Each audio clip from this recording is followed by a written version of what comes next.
Hello everyone, চলে এসেছি আজকে আর একটা টপিক নিয়ে আলোচনা করার জন্য। সেটা হচ্ছে কেন আমরা শ্রমিক দিবস পালন করি বা কেন মে দিবসে শ্রমিক দিবস পালন করা হয়।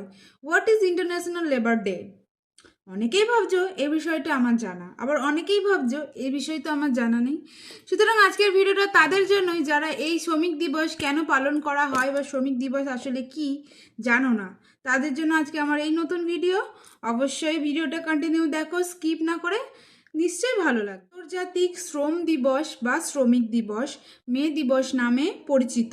দিনটিতে বিশ্বব্যাপী শ্রমিকদের কৃতিত্ব ও অবদান বিবেচিত করা হয়। এটি শ্রমিক ইউনিয়ন আন্দোলন থেকে উদ্ভূত একটি লড়াই করে। এই লড়াইটি করা হয়েছিল 8 ঘন্টার আন্দোলন। কর্মদিবসকে 8 ঘন্টার মধ্যে সীমিত করার মতো ভালো কাজের অবস্থার পক্ষের কথা বলে। তোমরা বুঝতে পারলে শ্রমিক আন্দোলন কিসের? শ্রমিক আন্দোলন হয়েছিল তারা যে কাজ করে সেই কাজটা তারা 8 ঘন্টার বেশি করবে না। সেই জিনিসটাকে নিয়ে যে তারা আন্দোলনে লিপ্ত হয়েছিল, সেই আন্দোলনটা কেন হয়েছিল, কোথায় হয়েছিল এবং কত সালে হয়েছিল, সেটাই আমাদের আলোচনার মুখ্য বিষয়। 1986 সালে শিকাগোতে ঘটে যাওয়া হেমার্কেট ঘটনাকে স্মরণ করার জন্য মে তারিখটিকে বেছে নেওয়া হয়েছিল। ঘন্টার কর্মদিবস সমর্থনে শান্তিপূর্ণ শ্রমিক সমাবেশ চলাকালীন লক্ষ্য করে একটি বোমা নিক্ষেপ করা হয়েছিল, ফলে বহু লোকের মৃত্যু পর্যন্ত হয়েছিল। তার সহ বিভিন্ন অনেক মানুষ সেদিন মারা গিয়েছিল। বোমার উৎপত্তি আজও পর্যন্ত অস্পষ্ট রয়েই গেছে।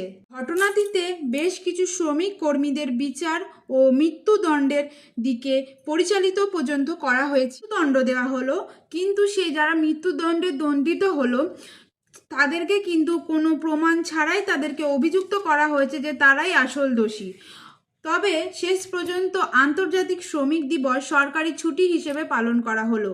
আন্তর্জাতিক শ্রমিক দিবসে সারা বিশ্বে যে সমস্ত দেশে শ্রমিক দিবস পালন করা হয়, সেই শ্রমিক দিবস মে দিবস কিন্তু ছুটির দিন হিসেবে গণ্য করা হলো। শ্রমিক সংগঠন এবং শ্রমিকদের অধিকার সংগঠনের সমাবেশিত যে লড়াই তারা বিক্ষোভ মিছিলের দ্বারা চিহ্নিত করা হয়েছিল।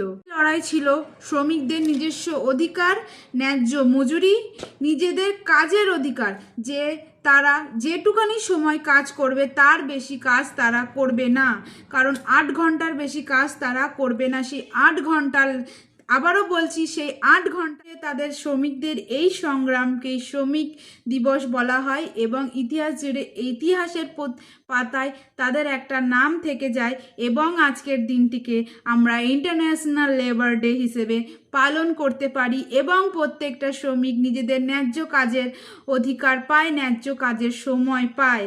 এর বেশি কাজ তারা করবে না, এই কাজেরও তারা অধিকার লাভ করে।